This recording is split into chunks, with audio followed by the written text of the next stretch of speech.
I wanna be a producer with a hit show on Broadway. I wanna be a producer. Hey everybody, it's Ken Davenport. Before we get into this week's podcast, did you know that I have a theater with my name on it? Okay, it's not really my name. It's named after my great-grandfather, Delbert Essex Davenport. He was this crazy Ziegfeld-like wannabe from way back in the day. He was a publicist, he was a producer, he was a lyricist. You name it, he did it. He wore a lot of hats. Sound familiar? It's like this guy. Anyway, I named my theater after him, and guess what? That theater is available for rent. We do workshops, readings, full productions. We have a 60-seat black box and a 150-seat main stage. So check it out at davenporttheater.com. That's davenporttheater.com. We'd love to host your show. Now, on to the podcast. Hi, everybody. Welcome back to the Producer's Perspective podcast. You know, one of the things that really bugs me about Broadway, one of the many things, is that too often people think of certain professions as being on the other side or the enemy, dun dun dun. And for producers, some of my peers would refer to some of those enemies as agents, dun dun dun, again. But the fact is, we're all in this crazy business for the same reason. We love the theater and we want it to prosper. Contrary to popular belief, no one got into this business to get rich. Nobody. In fact, some people might say that people get in it to get poor. And my guest today is one of the best examples the industry has of someone on that other side, but who truly represents the best of we're all in this together spirit. And he is talent and literary agent Jack Tantleff. Welcome, Jack. Thank you, Ken. Jack is the head of the theatrical literary department at the powerhouse agency Paradigm. Some clients include Glenn Slater, David Yazbek, Oscar winner Alfred Urey, Stephen King, never heard of him, and Sara Bareilles, about to become a Broadway composer with the debut of Waitress. And another client that Paradigm represents is this little-known guy named Ken Davenport. Jack was instrumental in putting together the critically acclaimed Broadway production of Sideshow, which was the subject of this incredible article in the New York Times, which we'll include in the blog about this podcast. And he even has a couple of producing credits on his resume. So, Jack, when you were a little boy and people said, what do you want to be when you grow up? Did you say, I want to be an agent? I said I want to be a doctor.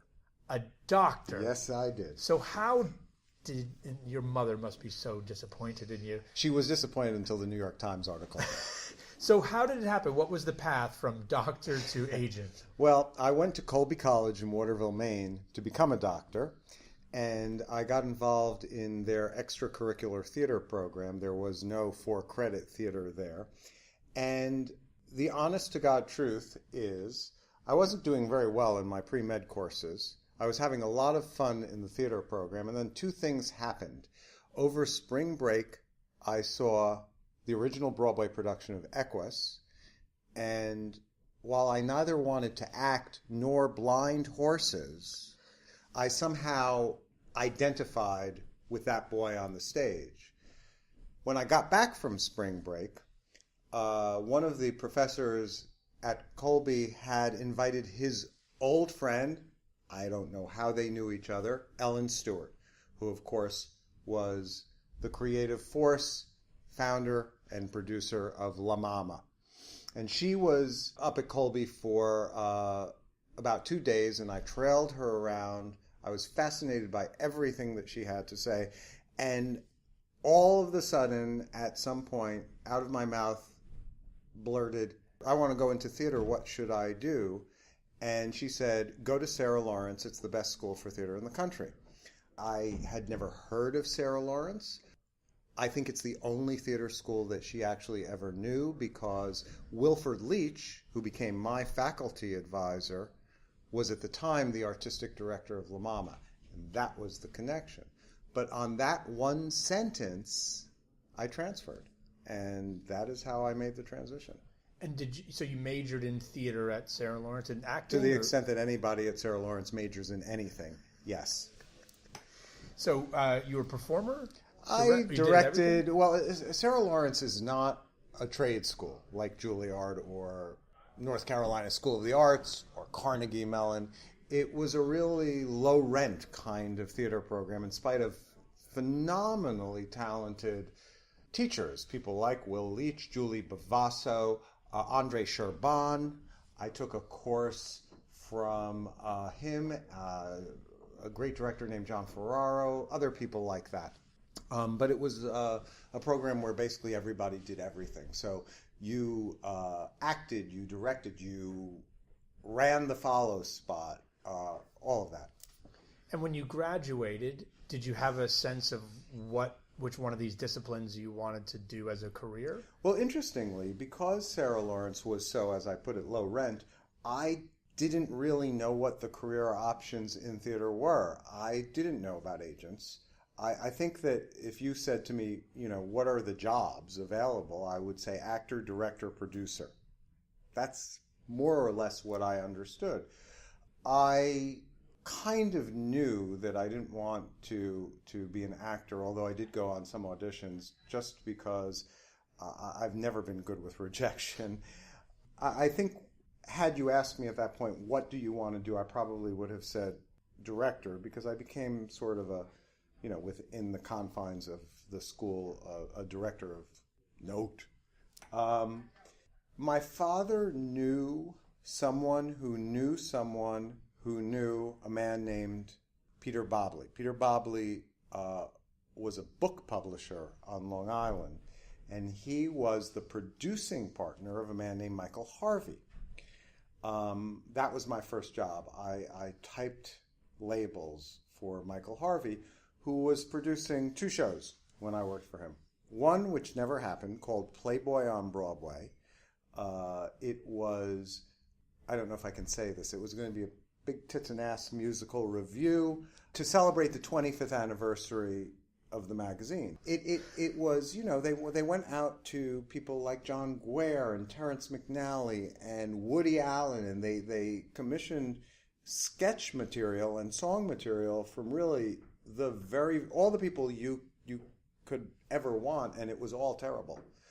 And the show never happened, although I find it very interesting that not very long after was Sugar Babies, which in a lot of respects was sort of the same show except with no nudity. The other show that Michael was producing was a pair of one-act plays that he found at the Actors Theater of Louisville Humana Festival by James McClure called Lone Star and Private Wars. They were produced at the Century Theater in the Century Hotel. It does not exist anymore. It was down in the basement, but it was a Broadway-ish house. The entire show, and as a producer, Ken, you will think fondly of days like this, cost $125,000. At the last minute, he lost some financing. And he said to me, the boy who was typing his labels, do you want to try to raise money? And I said, sure. And I didn't know what to do. But I just called people, and everybody I called said no. But interestingly, everybody who said no said, why don't you call this person? And most of those people said no too, but eventually, and by now I was talking to complete strangers, eventually people said yes, and I think I raised $25,000, which gave me an associate producer credit. My co-associate producer, also his first show on Broadway, was Stuart Lane. Mr. Broadway himself. Mr. Broadway himself also raised about $25,000, I think. So you go from typing labels to cold calling people, and you successfully raise money. And then why didn't you follow this? I want to be a producer now. You had such success. So many people I know can't raise a dime. Well, nobody in the commercial theater world was standing with arms open. But beyond that, it was only $25,000. And beyond that, I didn't really feel like I had produced anything. I was, for all intents and purposes, always the office boy, just the office boy with the credit.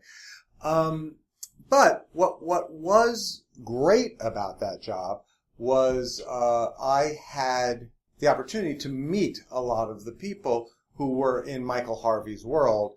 2 of them were, at the time, legendary. I don't know if they're even remembered anymore. General managers Jack Schlissel and Jay Kingwell. Jack and Jay managed Sugar Babies for one, Best Little Whorehouse for another, revival of She Loves Me, the list goes on and on and on.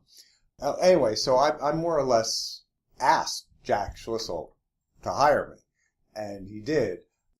I worked as the assistant company manager of Best Little Whorehouse in Texas. One of my very first jobs was working for Alan Wasser, who was the company manager of Sugar Babies.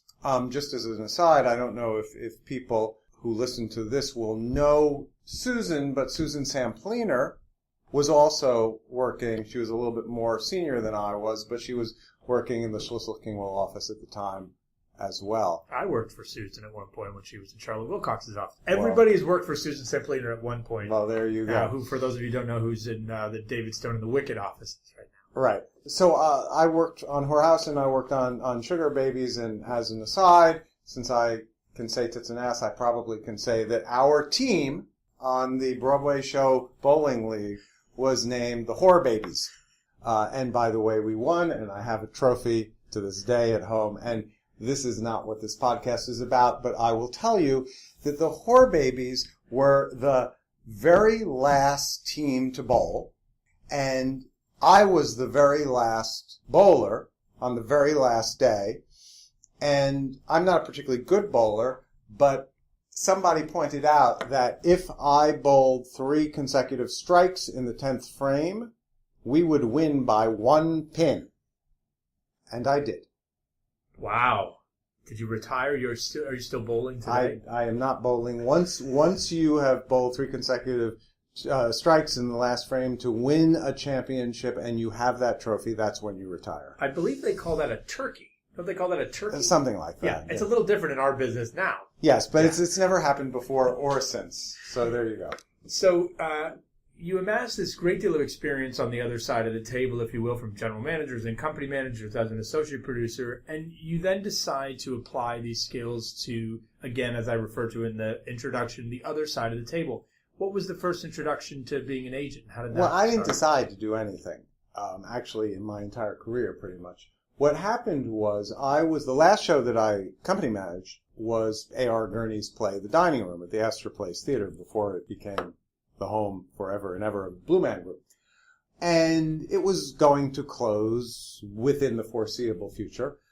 What I wanted to do was take a show on the road as an assistant company manager. And I reached out to all of the general managers that I knew, particularly Peter Neufeld, who was a great advocate for young people coming up.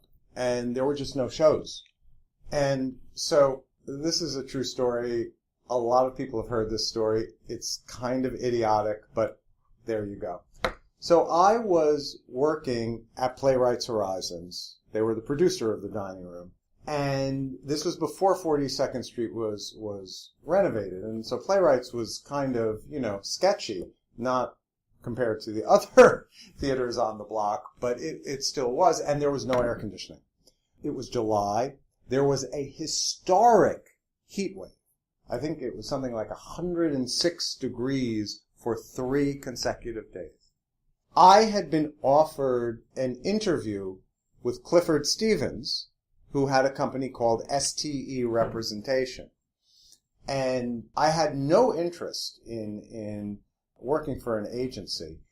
My experience of agents, especially when I was working for Jack and Jay, I was always getting nasty calls, where's our money, all of this, and it was horrible. It's the kind of call that I make to you now all the time. And I kind of disliked them as a breed of human being. But I have always believed that if you have the opportunity to meet somebody, you meet them. So it is the 2nd or 3rd day of this historic, massive, horrible heat wave, and people are dripping. It's just disgusting. And I walked into Clifford's office, and it was like a refrigerator. It was so cold. And I thought, well, I have to work here.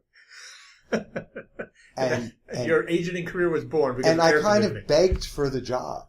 In fact, I remember it was a very cordial interview. I was leaving the office, and I turned around, and I walked back into the office, and I said, I really, really want to work here. And he hired me, and that was how I got into the agency business. I mean, I knew that my time at Playwrights Horizons was ending anyway. I needed some job, but I wanted that one for, just comfort. So obviously over the years and in your path, you reversed your opinion of this other breed of people. No, never. So what about it attracted you to it once you got into it and learned more about it? And what do you like about it now? Even?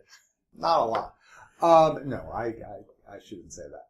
I think that going back to my days at Sarah Lawrence and being part of the process, in school of putting shows together from every different kind of angle, that's the thing that has always appealed to me.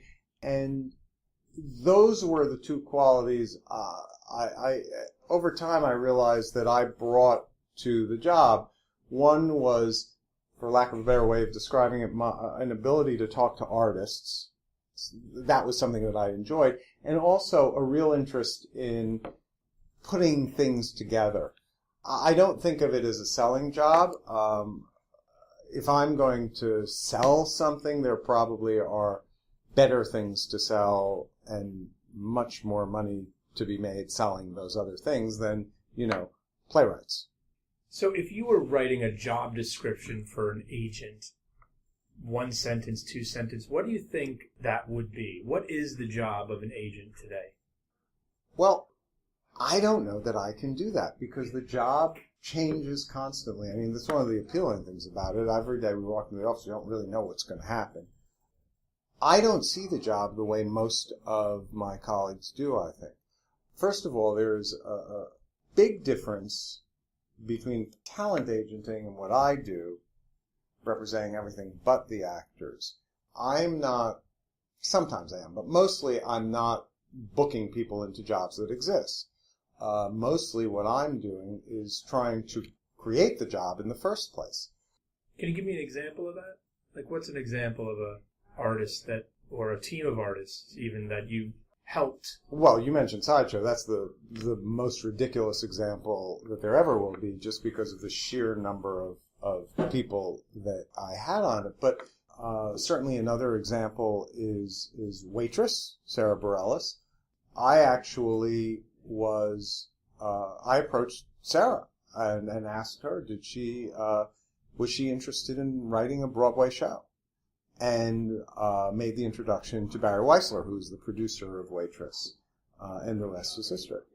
Besides being able to speak to artists, what other skills do you think are necessary for agents to have today? Is negotiating a part of it? Is understanding the business the part of it, the numbers? Well, sure. I think all of that's a part of it, and I think my general management background is very, very helpful. Because it doesn't do anybody any good if you advocate so strongly for your client that you lose sight of the needs of the project. A deal that is brilliant on paper but is not part of a show that actually exists is meaningless. I think that a certain degree of meticulousness is important in the job because there's a lot to keep track of. I sometimes joke that one of the prerequisites to being a good agent is you had to have been a really, really good assistant, because in a lot of respects, that's the kind of work you're doing. You are still trying to anticipate and take care of other people's needs, always before your own. Let's talk about negotiating a little bit and cutting these deals. You've been cutting deals for a long time now. Do you think it's easier to get deals done today than it was yesterday? No, it's much harder. And why do you think that is? Well, because there's less money to go around. I mean, writers, let's just talk about writers, for instance, playwrights and musical theater writers, back in the day, there was no negotiating. They made 10% of the gross. That was it. And over time, that became more and more unwieldy until, on Woman of the Year, Sam Cohn more or less invented what we now call the royalty pool. Rather, post-Woman on the Year. Woman of the Year was the tipping point because it was a show that by all accounts was or should have been successful. The creative team made lots and lots and lots of money, and the investors lost everything. And so it was subsequent to that they came up with the concept of the royalty pool, and that's been evolving ever since. So with shows costing more and more to produce, and profits being harder to come by, it's more difficult to figure out how you're going to pay everybody. And of course, there are a lot of people to pay. So I think the deals require more creativity than they ever did. And I also find that with every show, you have to look at the deals differently. There is no standard anymore. I mean, there are standards, but no, they're just sort of points of departure. Do you see a way for this to get any easier? John Breglio gave me the exact same answer. I asked him the exact same question, same answer, that it's become more complicated to figure out how to compensate everybody now than it was. And I'm hoping that someone out there listening or you has a solution on how we go back to a simpler way. Do you see that as a possibility, or do you think it's just we're just past that, it's going to be complicated now forever? Well, part of the problem is that Broadway is a place where a kind of rarefied craft person is employed. And I don't mean just writers or directors. I mean seamstresses. These are the kinds of people who, if you renovated your home, you couldn't possibly afford them because everything is done by hand. So it's a very, very expensive art form. That's a problem. This is not a popular thing to say, but when people talk about how expensive ticket prices are and they need to be lower, they need to be lower. In point of fact, they actually need to be higher. The money that we get for tickets does not give us the same level of profit that much, much cheaper tickets once did when costs were low. Costs have increased much faster than ticket prices, in spite of the fact that it seems to the uninformed that ticket prices are just always shooting up. I don't know if it's ever going to be necessarily easier. For some reason, it's become the rule of thumb that a show should be able to recoup its capitalization in approximately a year. Well, to me, this always has seemed like a kind of crazy and arbitrary amount of time because other businesses don't recoup their costs in a year. And it causes producers to make really, with apologies, stupid deals because they will make amortization deals in order to be able to recoup, if all goes really well, within a year, and yet without that amortization deal, which is going to cost them much more money in the long run, they might have recouped their costs not in a year, but in 15 months. And you see those deals all the time, and and as an agent, you say, why are you doing that? Ultimately, it's not good for you. But because this has become a mantra, we have to recoup within a year, deal making gets driven not necessarily, at least as I look at it, by common sense. I think a lot of the problem that we face when we make these deals is we're trying to give every show an opportunity to pay back its investors, whereas I think if you just look at shows, the truth is that there are no sort of mid-level hits anymore. Shows either really succeed or they don't. And I'm not sure that the shows that really succeed need these cockamamie deals. And so we're making very, very complicated deals to benefit shows that ultimately don't need them because they fail. Some of my easiest deal making was for the Broadway production of Hamilton. I represent the costume designer, Paul Tazewell. It was a very easy deal to make. And it's because, obviously anything can happen, but everybody is assuming that this is going to be, at least at the outset, a very, very substantial hit. And the deal was made very easily. So that's a little bit. I don't know that really answers the question. You have obviously worked with a lot of producers, and what I love about you is you think like a producer, even when you're on the other side.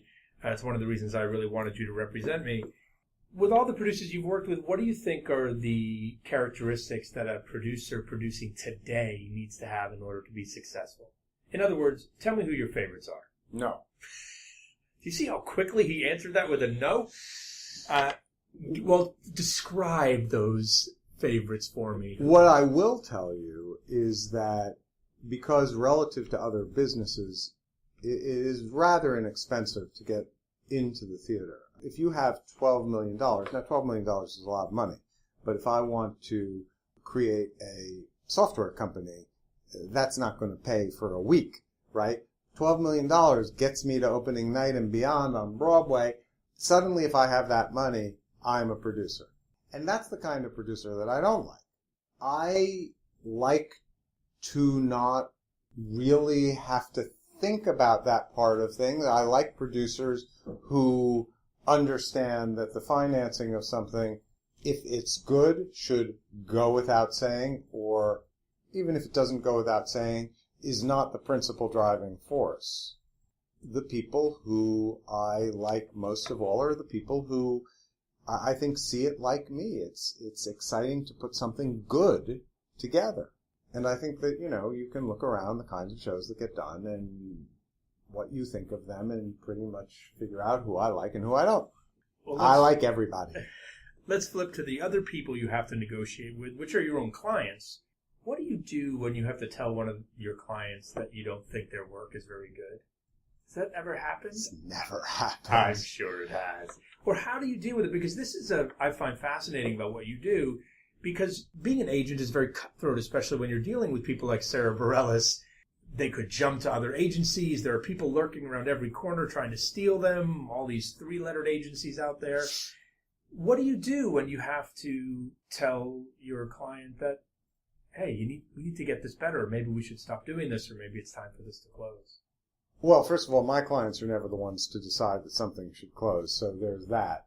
In the creative process, every artist always is striving to make something better. People also have a pretty good sense of when something represents their best work and when something doesn't. I think you could say that about yourself. I could say that about myself. So too can writers and designers and directors. There are also often extenuating factors. A show that's rushed into production, so there wasn't time to do that next set of rewrites, or there wasn't the budget for the costumes that the director envisioned, or there are many, many, many things. So it's not like you're not at home making a painting until the painting is perfect and then presenting it to the world. That painting that I've made, I think it's perfect. That's never true on a Broadway show. There's always something else that can happen. I think the one show, I will say, and this says a lot, I think, that where everybody involved pretty much got everything they wanted, down to how it was advertised, how it was marketed, and how it was reviewed, was Sideshow. Nobody, there weren't any, what ifs attached to that revival. And so 3 months later, what happened?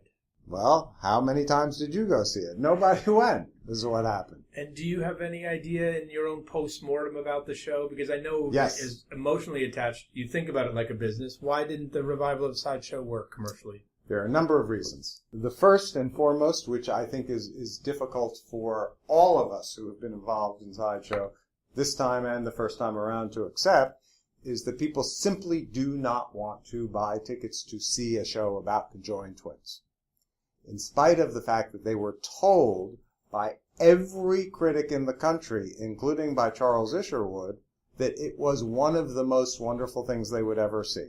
Charles Isherwood called it the essential ticket of the Broadway season. You cannot do better than that. People didn't want to go. And I suspect that the reason they didn't want to go, because sometimes people have said to me, yeah, but people see Curious Incident, they went to see The Elephant Man. None of those shows, and interestingly, Sideshow doesn't either, but none of those shows are about sex.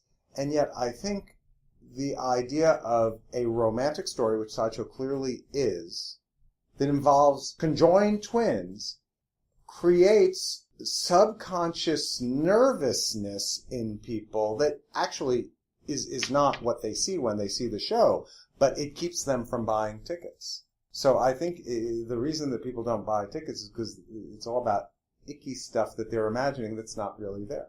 That's the first reason. The second reason, and this is not just about Sideshow, but I think it's about shows like Honeymoon in Vegas, a lot of musicals that don't open big. Maybe The Last Ship to a certain extent. If you look at the Broadway landscape this year, and you're a ticket buyer, and you're buying a pair of tickets to the things you want to see, well, what do you want to see? You want to see Bradley Cooper, you want to see Glenn Close, you want to see Hugh Jackman, you want to see Nathan Lane, I'm probably forgetting one or two, and you have to see them right away because they're all going to be here for 14 or 16 weeks Period. Larry David. So now I've talked this over with my partner. We bought tickets to all of these things, and we spent, a few $1,000s. And when we think about Sideshow or Honeymoon in Vegas or The Last Ship, or in point of fact, Finding Neverland or any of these other shows, the first thought we have, I'm pretty sure, is, oh, those are musicals. They'll be there. And also, as much as, I adore Emily Paget and Aaron Davey, they're not what's selling tickets. I just want to see Sideshow. I will see it, when I have my next chunk of money. Well, too late. And I think that by making it very easy for major stars to appear for a very limited time on Broadway, especially since just by how the calendar works, those things always tend to be concentrated in the fall. We've created an environment where a musical has to hit a home run out of the box or it's not going to work. The days of musicals catching on slowly are over.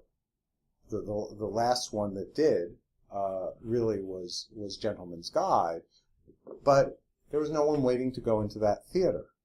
We have an environment where there are a lot of shows waiting for theaters, so a theater owner has to do the responsible thing. If a show is not making it, they can't just give their venue away for nothing.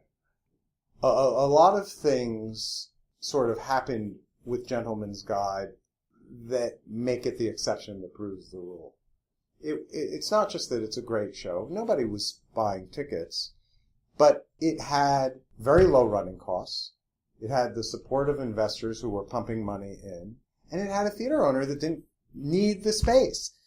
You needed all three of those things in order for it to get to the point where it could win the Tony. Would Gentleman's Guide have won the Tony had it closed? Who knows, but would it have mattered? It was closed. With Sideshow, we had, although for the size of the show, it was a very reasonable running cost, but it was still more expensive than that. There were shows that wanted the St. James, and it was a long time to get to the Tony Awards. So, there you go. Those two reasons are both fascinating. I think dead on. The first one I actually just experienced on the visit, because however brilliant that piece of art was in that Lyceum Theater, people decided for some reason, and there may have been a little bit of that icky factor that you described in a love story between two older people that people didn't want to buy into. Never mind the story of a woman who wants to go kill her first love. Right. Well, we all want that. That is true. So that's fascinating. And number two, this idea of the limited run revival sucking the air out of the space. It doesn't suck the air, it sucks the dollars. Yeah. It sucks the dollars. I mean, these shows, and God bless them, but they gross musical numbers. Who's buying those tickets? It's interesting. I used to have a rule that is no longer true, which was that people would buy tickets to unlimited number of musicals over the course of the year, but one play. And, I was lucky enough to have one once. It was Dancing at Lunasa.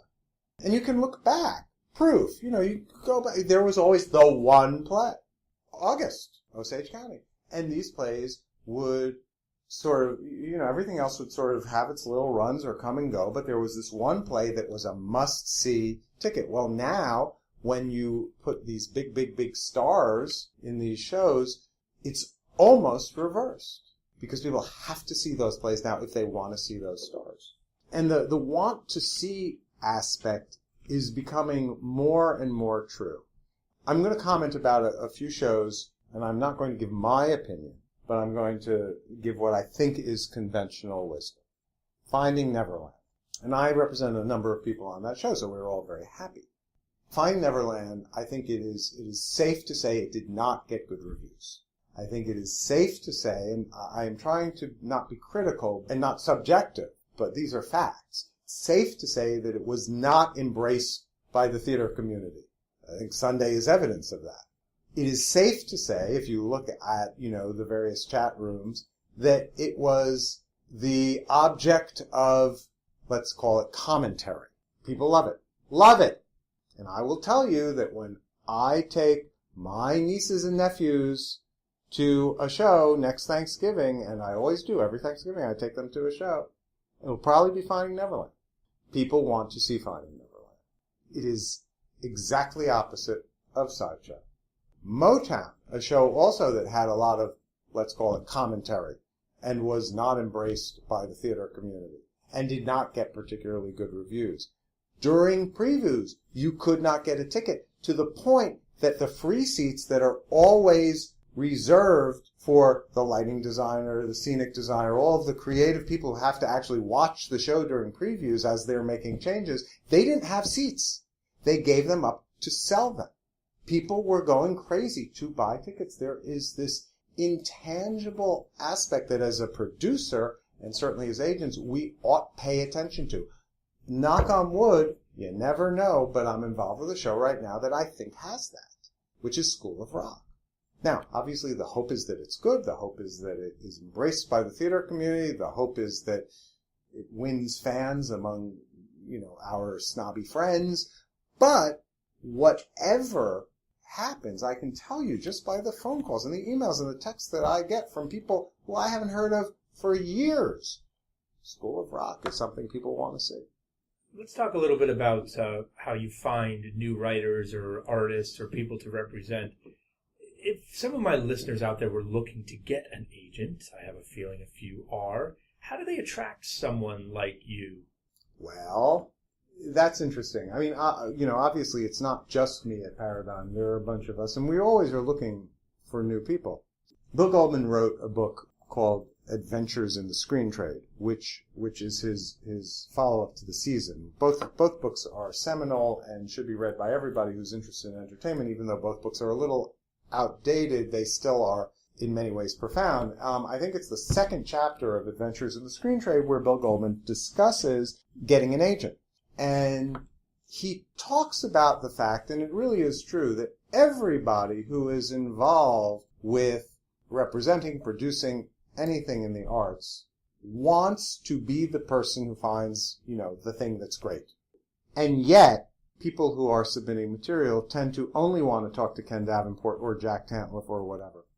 And Bill Goldman's point, which is very well taken, is talk to anybody. Because if your thing is really terrific, that person will go to the next person, to the next person, to the next person. Talent will out. A great piece of material will out. The people who constantly call, constantly write, constantly, are rude to assistants, all of that, only want to talk to me. What they don't realize is we actually remember those people, and not for the reasons that they want to be remembered. So there's that. I think that if we're talking to aspiring writers, it's really smart to learn a little bit about the agent that you're writing to. Like, who do I represent? In fact, we just got a letter, and it was a letter. It wasn't email, which I really appreciate too. Just got a letter from somebody who actually said, I really admire your client list. I particularly like so-and-so. I mean, they had done so much homework about me. It was so flattering. I'm like ready to represent them having not read a word. But of course we're going to reach out to that person. This sounds stupid, but it's really true. If you can't write a good letter, why should we think you can write a good play? And so, what's a good letter? Please don't tell me that your play is easy to produce, or that, big stars will want to do it, or that, it's going to make $1 million. But a letter that that catches my attention, and not me, anybody out there, you'll get a response. It's really good to call me Jack and not Jeff. And what's really, really good is to not address the letter Jack Tantleff CAA. So, and you're laughing, but these things happen every single day. I mean, cutting and pasting does not work in looking for an agent or dating or anything like that. You need to be talking to the person that you are writing to. So there's that. How else do we find clients? Well, obviously when people recommend. If you, Ken Davenport, call me and say, you should read this person, the first question I'll ask is, have you? And sometimes you'll say, well, no, but they're just a friend. Can you do it as a favor? In which case we will, and maybe it's good and maybe it's not. But what carries a lot more weight is when you say, yes, I have, and I think they're terrific. So, again, it's always getting your stuff to people who can advocate for you, and it doesn't need to be on a high level. It just needs to be anybody. For playwrights, my advice always is write a brilliant one-act play. Because if you write Long Day's Journey into Night, it's just not going to get read for a long time, because when I'm looking at the things I have to read, and you're going to, we all know you're going to win, the Pulitzer Prize and the Tony Award, but when I'm looking at these things and there's this 25-page thing and I'm tired, and then there's this, 230-page thing, I am going to read the one-act play.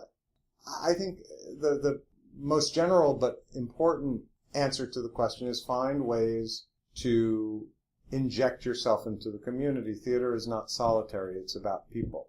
And it's also about people who happen to like each other and get along and spend a lot of time together. So if you're part of that and you have something worth paying attention to, people will pay attention. When they land an agent, when you sign one of these people, then what should they do? Should they sit back? Oh, I got an agent. I can sit back now. Jack's going to do all the work for me. What's their role? No, they should never stop. And we coach them all the time, of course. But first of all, you should never stop writing. The worst thing for any agent is the playwright with one play. And, the agent probably thinks it's brilliant too, except nobody wants to do it, and they never have, and they're not going to. You have to always be thinking about the next thing. Not only the next thing I'm going to write, but how can this thing that I've already written be used to bring me a step ahead? So, no, they're not sitting back and letting me do all the work. They're writing something new. They're meeting people. They're doing everything that they did to get me, but they keep doing it, and, until something pops. Okay, last question, Jack, and then I'll let you get back to repping all these great clients of yours before they start yelling at me. I want you to imagine that the genie from Aladdin. Do you have any people in Aladdin? I represent the costume designer Greg Barnes, and Paradigm represents Aladdin himself. Fantastic. So the genie in his fabulous costume knocks on your door and says, Jack, you've done such wonderful things for the industry, and you've taken such a proactive role for your clients that you think about agenting like a producer. I want to grant you one wish. You mean other than I'm Getting the Band Back Together on Broadway? That's right. That's my show, for those of you who don't know. See that? He's such a good agent, pitching my stuff for me. I want you to imagine that this genie says, you've done such a great job. What is the thing that drives you craziest about our industry? What keeps you up at night? What frustrates you? What makes you bang your hands on the table? With a snap of a fingers, oh Jack, I will make this disappear. I will change this forever. All that you have to do is ask me, the genie. What would you ask the genie to change? Well, I'd like to get rid of stupidity. That probably goes beyond this industry.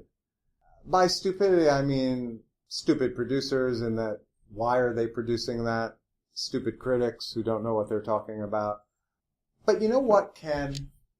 I don't have a lot of problems with the business. I mean, I think that it is... You said something at the beginning of this interview, which was nobody goes into it to make money.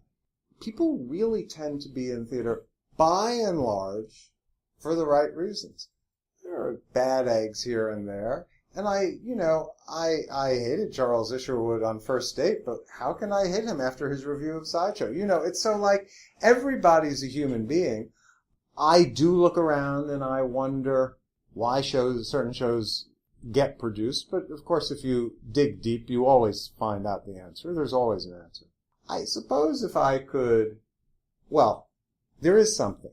And it's not going to be very popular because it would probably impact Aladdin. I think one of the ways that theater or Broadway, has been damaged. This is part of the big star limited engagement argument. It's an adjunct, but it's been going on for longer. What some of your audience may not realize is that in its day, the longest running show on Broadway was Fiddler on the Roof, and it ran, I think, for 7.5 years. Before that, it was Hello, Dolly, which ran just under. My facts may be completely wrong about which show beat which, but it wasn't more than 8 years, either one. I think if they were to look up the length of the runs of shows like My Fair Lady, Guys and Dolls, Gypsy, pick one, they would be shocked. 3 years was a huge hit. Hairspray, which I represent, and was really, a victim of the economic crash in 2008.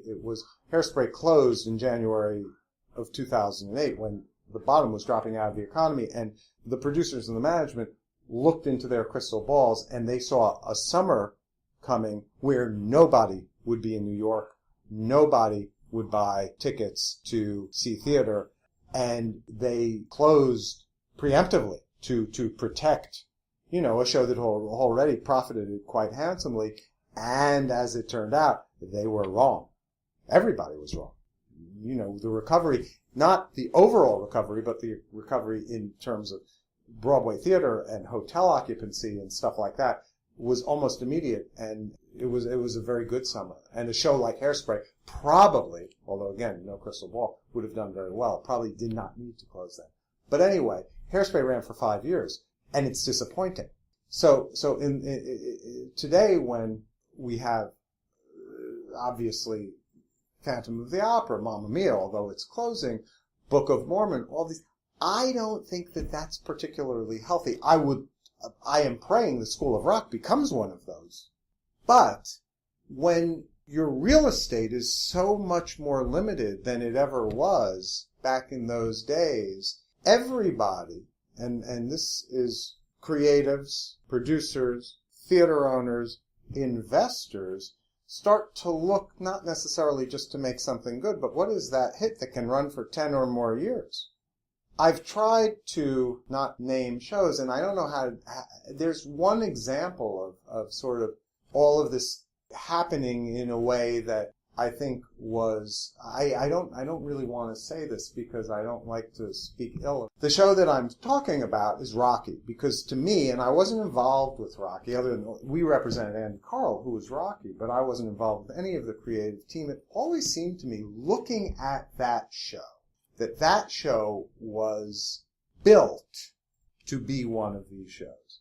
That to me, just again, as an observer on the outside, it seemed that almost everything about it was calculated to turn it into, for lack of a better word, an attraction, the way Phantom of the Opera is an attraction, or Book of Mormon now is an attraction. And that's the wrong way of thinking, and that's what this environment of shows that run 10 years, 15 years, and when that becomes your measure of success, I think it creates that. And so if I am talking to the genie, even though I might have to say this may put you out of a job, that's how I would kind of like to turn the clock around. I would love if there was just more real estate and changing real estate all the time, so that the people would feel comfortable taking risks, more risks.